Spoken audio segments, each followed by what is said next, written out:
Hello and a very warm welcome to Deciphering Design with Dikshu. Today we have with us India's star architect, someone who is globally recognized for his design. He's also one of the top 100 architects in the world. He's been featured in Who's Who of Asia. Welcome to the show, Dikshu Kukreja.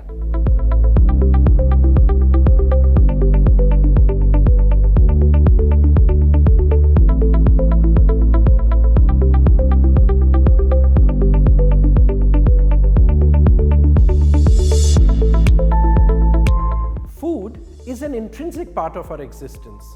Yet, gastronomical art and the design quotient in food are a rare topic of discussion.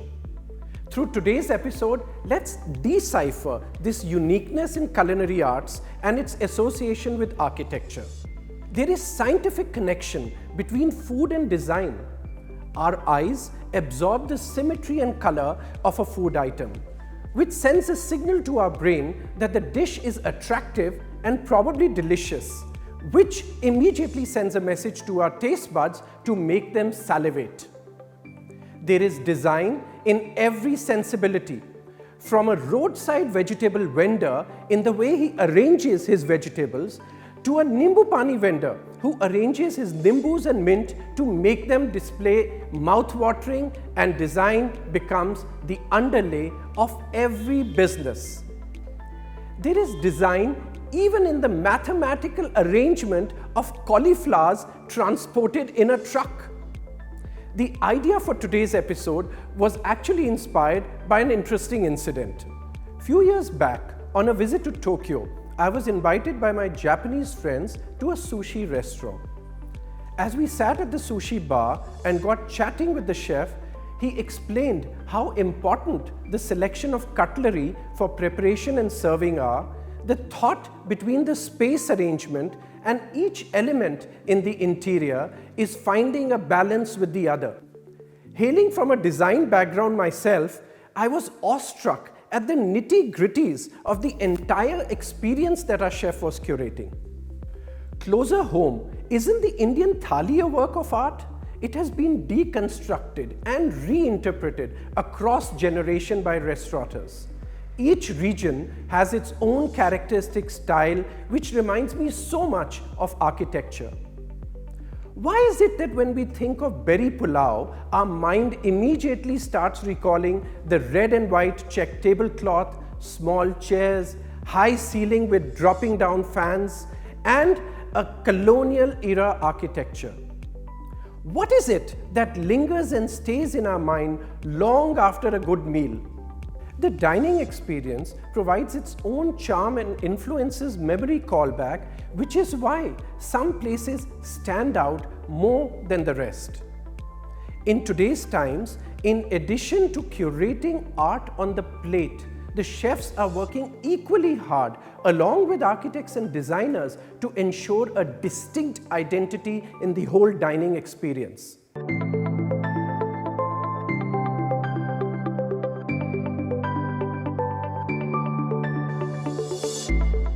We have a very interesting guest with us today. He is Chef Manish Mehrotra from the Indian Accent. And the Indian Accent is one place where you see this kind of fusion, the global influences that have happened on a very Indian, nostalgic, traditional cuisine. So for us to talk to Manish and get his take on how he looks at design, how design, culinary design from a global influence point of view also, how that weaves into the Indian story. Let's move on and chat with Manish.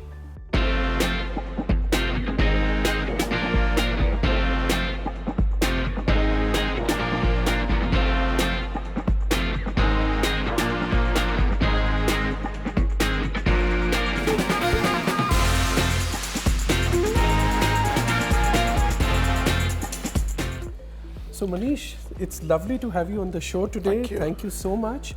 And I look forward to really engaging with you, understanding all about culinary design, and with that also relating the architectural design, how the two aspects of design really sometimes fuse together. Thank you so much. So let's take you to the glass house and there we will show you something. Okay, sure. Let's do it. Manish, I've been always meaning to ask you that I know you have been saying that there is a keenness that you believe in to reinterpret nostalgic Indian dishes with some global techniques and global influences. Sure. So how are these global influences that affect your way of cooking? See, whatever we used to do in olden times in India, slowly it is getting lost. And now in the new context, if you have to develop it, you have to make it global, because world has become smaller place, and people are traveling more, internet is there, television is there, so much thing people are more knowledgeable about it. So if you want to take something historic, you just get it so that it is at par with this time, and people can relate to more about it, and people from outside India can easily relate to it. That's very important. That is the way. If you have to make something global, it has to be that people outside India can relate to it also. Yeah. Can you just tell me about this idea that you have, that when you're trying to create a memorable dining experience, what are some of the elements you believe that should be there but tend to get missed out when one is preparing or curating that whole experience? See, nowadays, earlier people used to go to a restaurant or any place just to eat food or just to fill their stomach because it was needed.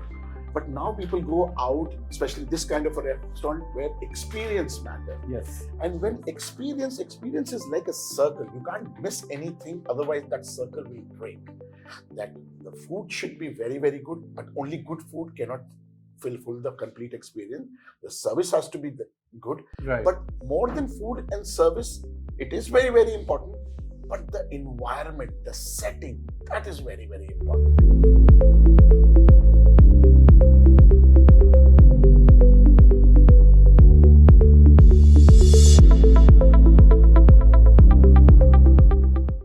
In architecture, even in food, there are different ingredients that you put together to create a great dish. Now, you've talked about nostalgic influences on Indian dishes coming from global influences. I remember your one item, which is the Daulat ki chaat. Now, that is something, a chaat which is eaten all over the country, but today it's acquired a global fame, and there are, I know, fans all over the world. How did you come up with this concoction of Daulat ki chaat? See, Daulat ki chaat was invented almost 150 years back, maybe more than that, in old street of Purani Delhi or Lucknow or in Banaras and all these places, when there were no technology and anything. So, and a lot of people, even in India, they don't know about it in southern part of India, that this type of thing, which something like this exists. Right.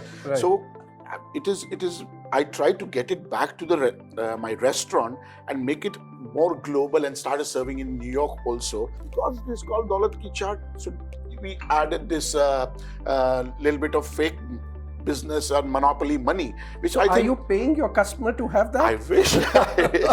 So, and we joke about it because this, after so many years, I'm seeing this, because nowadays I think in the time of video games and all, nobody plays that kind of a board game of monopoly and all. So getting that thing back, this sal ka patta is a very, very traditional patta, but the way we do it is completely modern.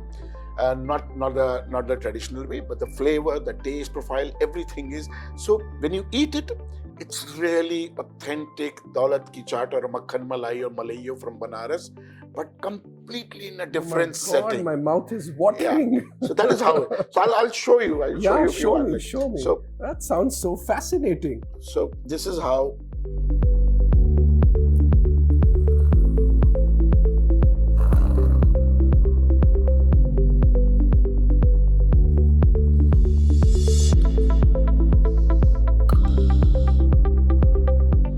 Little bit of chikki, because the texture plays a very important part in your mouth. So this chikki also become one of the design element of this chaat. And it brings such a beautiful color and texture. And little bit of almond flakes. Oh, lovely. So it has the health factor to it as well. And a little bit of nuttiness in your mouth.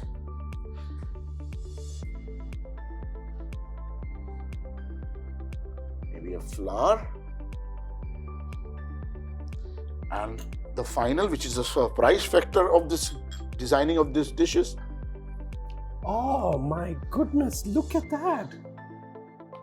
It's literally heavenly, huh? It's floating in the clouds. Clouds. Because it is as light as clouds, so that kind of a feeling, it is floating as a cloud. It will not go in your stomach, it will disappear in your mouth only. So why don't you try I it? can't wait. I can't wait to dig in.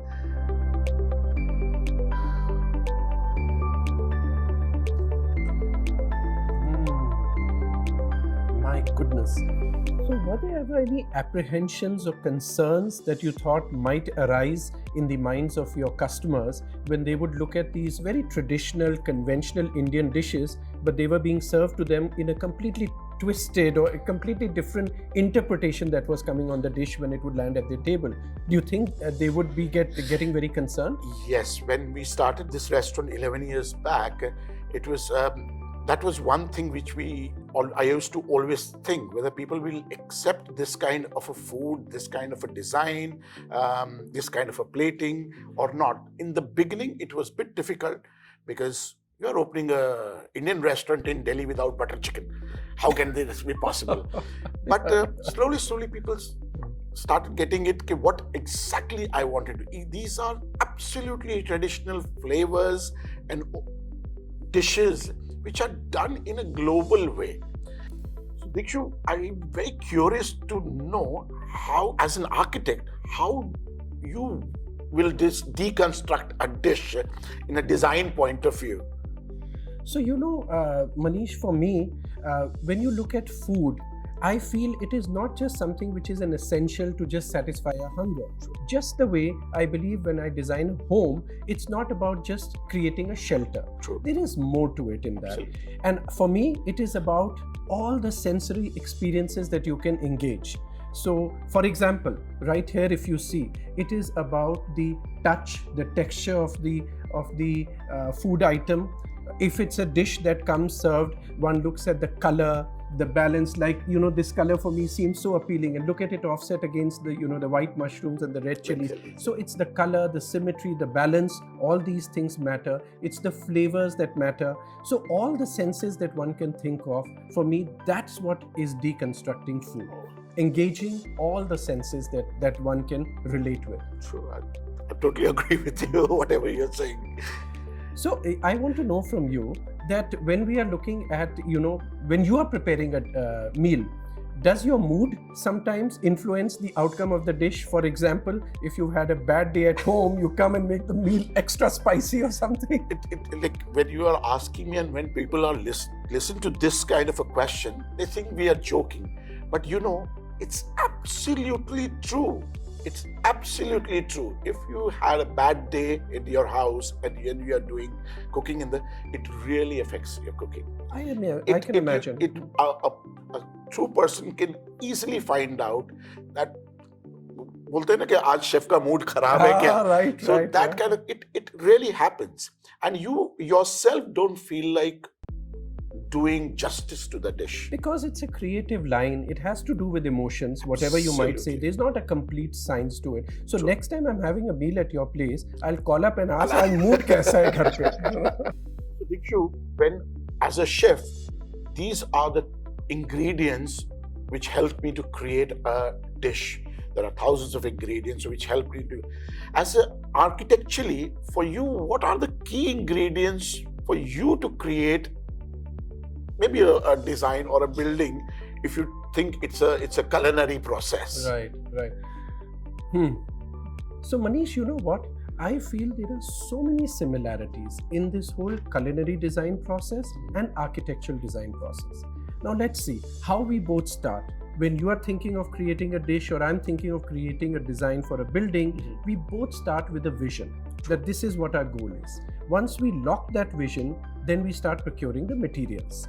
You procure these kind of ingredients, and I try and procure through our construction companies, etc., the materials that go into construction. And then there is this whole process that you melt it, you grind it, you mix it, you cure it over time. So all these processes in a way are so similar. And then finally, when the structure of the meal or the building is almost there, you go about garnishing the meal.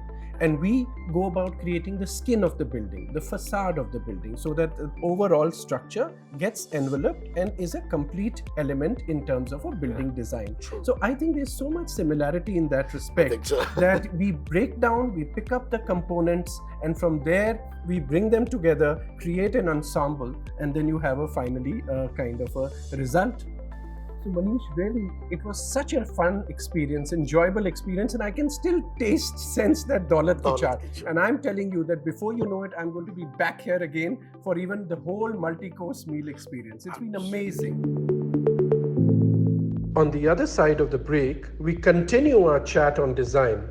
Do stay with us. Welcome back, and let's chat with Dikshu on design from plate to palette.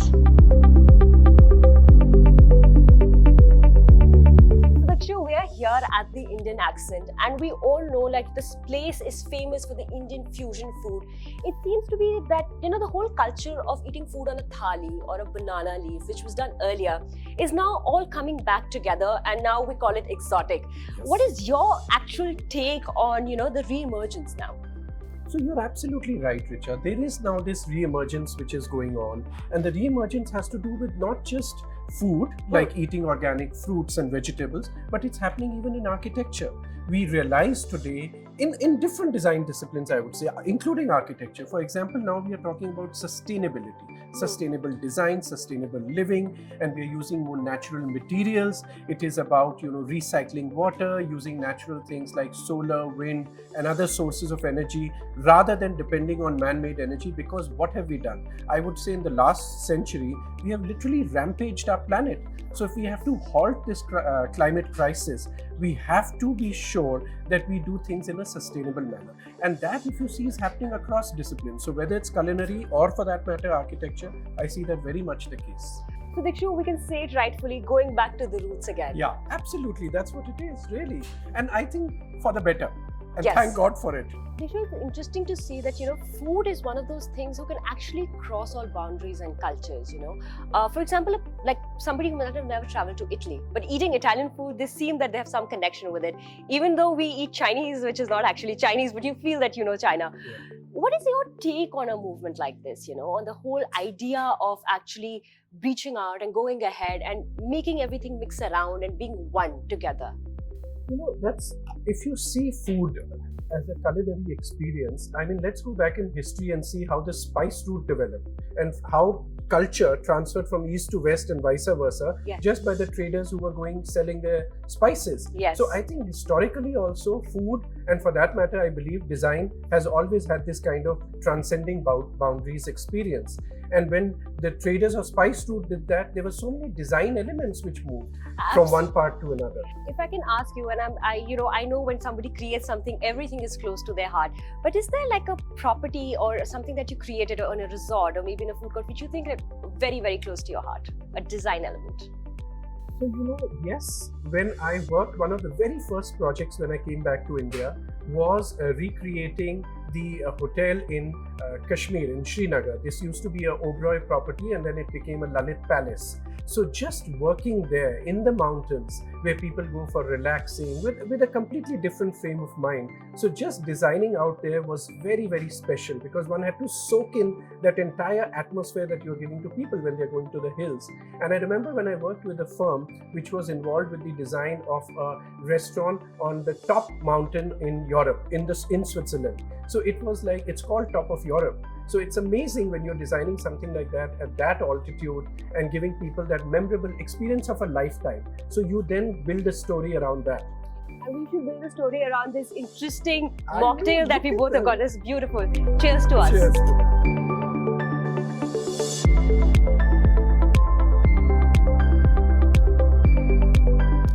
So Dikshu, you know, space is somewhere where design plays an important role. You know, when you look at a restaurant, somewhere, a place like this. But where else do you think then an architect or a design contributes to when we talk about a food brand? I think in terms of, you know, architects are really contributing much more in culinary design than we usually think about it. Okay. I mean, there are some big name architects in history also in recent times like Zaha Hadid. Frank Lloyd Wright, Gio Ponti, Alex Moo, they've not just been master architects, but they've also gone ahead and done a lot of work in culinary design, right from cutlery design to how the whole food experience should be. They've curated with chefs, they've partnered with chefs. So there is a lot that architects can do in terms of, really improving the culinary design experience. Besides that, it's also to do, of course, with the designing of the space itself. So if it's about the interiors, how do you create the right kind of mood, the kind of lighting, the atmosphere that's built in. So if it's a Japanese meal, it's very different from an Indian meal. So how do you create that kind of an atmosphere? So I think architects play so much role. And as we see this whole drive towards creating an out-of-the-world experience, Yes. which both a chef is trying to do also by curating his meal, as well as the architect by trying to create that kind of a space as well. So Dikshu, if we talk about you as a brand, and I think it's important for our viewers to know that, because you are trying to bring about a difference now in architecture, as we were talking about keeping, climate in mind, trying to use sustainable products. The new project that you're coming up with, what are these things that you're thinking about and how are you taking that forward? For us, I always believe that we architects have had a lot of responsibility on our shoulders, because what we do as a job, which is creating a built environment, it usually ends up being at the cost of nature. So it's very important that we think about it, that it's not at the cost of nature, but it's besides nature. We should be able to integrate it well with the natural environment.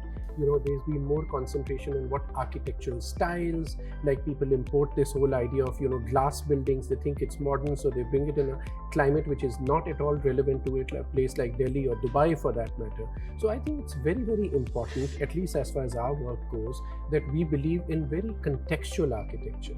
So if you are designing something in Kerala or you're designing in Kashmir, you have to be understanding the nuances of that place first and then taking the inspiration from there. For example, we have just started this project in Vietnam. Now, for me to design for Vietnam, in Vietnam, I need to first understand the place. It would be most unfortunate if we were to just take the elements of Indian architecture in that sense and plant it there, or any other global feel of glass buildings or steel buildings and plant it there. So I believe that architecture or buildings must speak out of the place they are born in. So it is right if we say culture and architecture and design are blended together. That is why we know when we talk about old historical buildings, they talk about the culture, what used to be. And art and design is something which defines a place. I would like people to understand that, your job is so much more than making a thing look beautiful.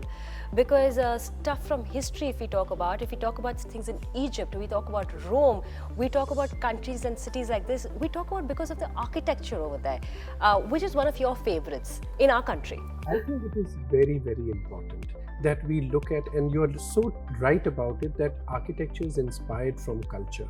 And for me, if I talk about my personal favorite or favorites, because I've never been able to pinpoint to one, I love the architecture in India. I think it's supreme. If we go across the country, you can't see this kind of diversity anywhere. But at the same time, I have been also influenced by global architecture, I have to say. I spent 1 year in my early days in my architectural journey in France. I was working in Paris, and I was absolutely influenced there by how art and architecture just go together there. You walk on any street, you enter any plaza, you enter inside any building, art and architecture they seem inseparable. Yes. So for me, that's really, really enticing. When I look at Spain, I'm quite impressed with the modern Spanish architecture, because it is something where they have a lot of history too, but they've been able to modernize and contemporize in a great fashion. So these are inspirations for me. And in India, our cultural repertoire of architecture, I think, like I said, is unmatchable.